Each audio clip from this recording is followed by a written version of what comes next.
This review was made possible by contributions from viewers like you.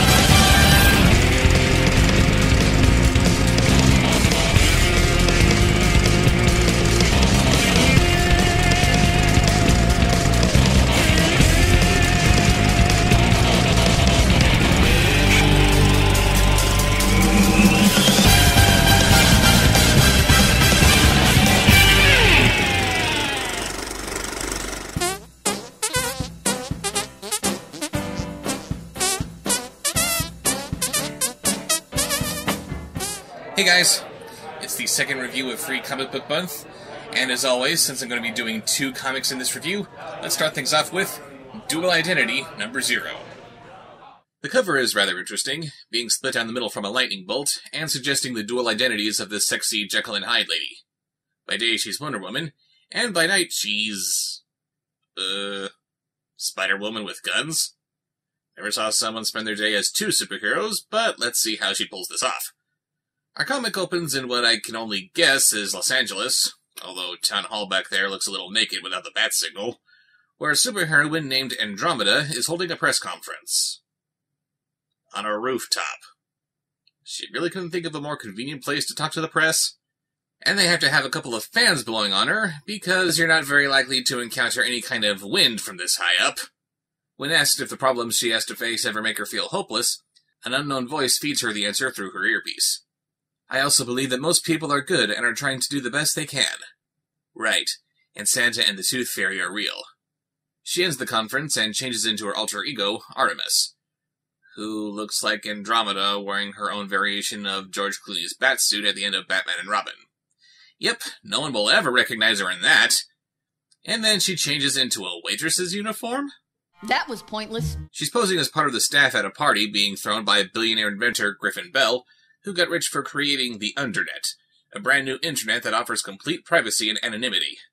He's about to unveil his latest creation, a new smartphone, which looks like a rather odd shape to fit in your pocket, which is equally safe from hackers.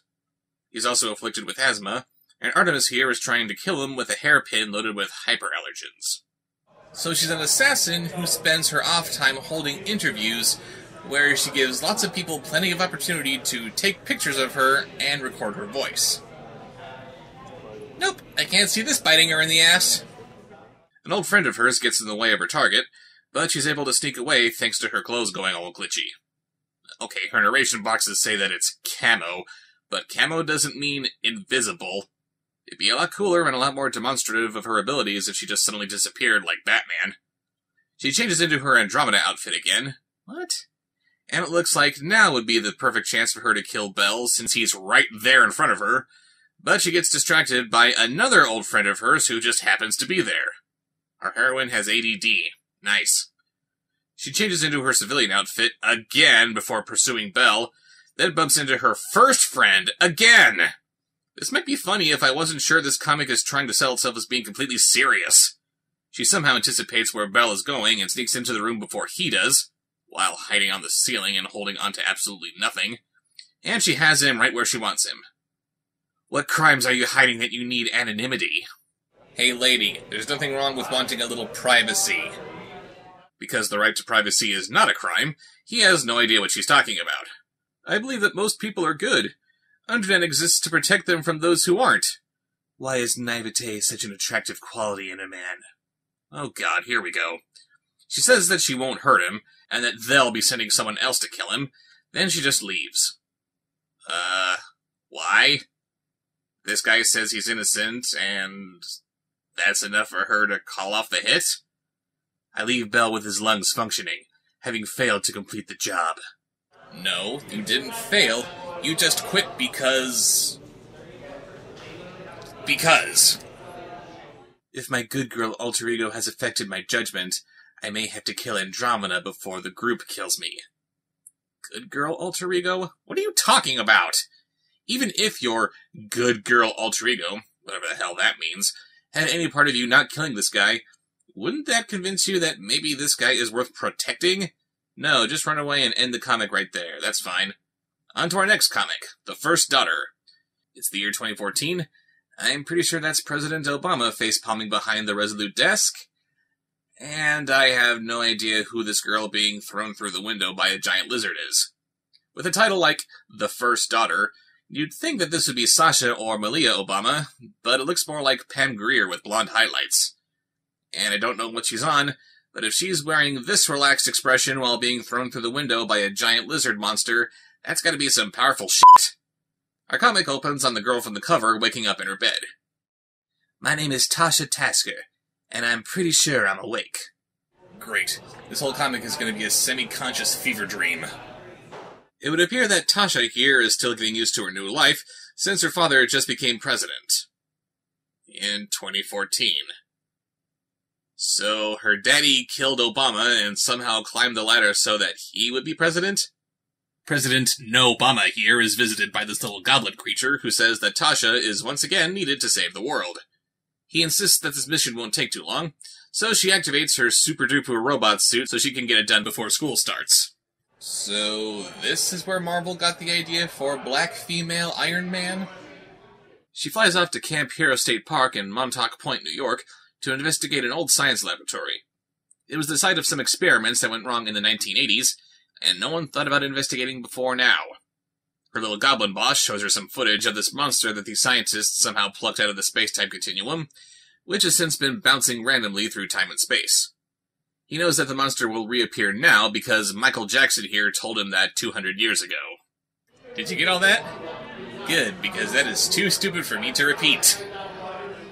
True to their collective word, the monster, who the scientists named Albert for some reason, materializes out of thin air, a fight scene ensues, but the monster is soon taken down when Michael beats it with a tree. Actually, this girl's name is, are you ready for this? Abby Lincoln. Apparently she was the first daughter, which was put into motion by aliens to protect the Earth, who go out of their way to erase all memory of the first daughter's existence, even from their parents. Okay, so if they need some anonymous girl to defend the Earth, why do they need the daughters of U.S. presidents specifically? Sure, Abe Lincoln may be a skilled vampire hunter, but does that mean his daughter would be similarly skilled in killing dinosaurs? If nobody can know that this guardian is the president's daughter, why even call her the first daughter in the first place? Wait a minute. If all memory of the first daughter is wiped from humanity, then how is Tasha still living with her father? Actually, Tasha points out this rather glaring plot hole herself, since she's apparently the hottest thing since sliced bread. And the alien doesn't even have any kind of explanation for why everyone in the world still knows exactly who Tasha is. Because what kind of self-insertion fanfic character could she be if she wasn't loved by the entire world even when the rules of her own world specifically say that she shouldn't be? The alien sends Abby back to her own time, along with Albert, which I guess will not cause any damage to the space-time continuum, and he takes Tasha back home to the White House. He takes her beneath the White House and shows her a secret room housing every first daughter since Abby who are held in suspended animation. The alien tells her that he's been saving them to fight off a different alien menace that seeks to destroy Earth, and Tasha has to be the one to lead them. That has to be the stupidest idea I've ever heard in my life! No, really, let's stop to really think about this. This alien and his associates can bend time to their will, and they know of an invading alien scourge that seeks to destroy all life on Earth. For whatever reason, they've decided that Earth is important to them, so instead of going back in time and dealing with the invaders before they became a problem, they abduct Abraham Lincoln's daughter, give her super strength, and do the same thing with the children of every other American president since. Congratulations! You've got a security force of 28 children, assuming that all these presidents even had daughters, and there's no mention of whether or not any of their other daughters may have been involved. All of whom apparently have power levels of varying degrees, since the latest first daughter has to rely on a robot suit to be effective, and she couldn't even fight one single monster on her own. Yeah, make her the leader. She'll be the one to lead us to victory, I just know it. And why the children of the President of the United States? Okay, the first daughter sounds cool, But again, if nobody is allowed to know about it, it's completely meaningless. These comics may be called giant-sized fantasy and giant-sized adventure, but do you know what I call them? Giant-sized box fodder.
Subscribe, like, follow, comment, share, watch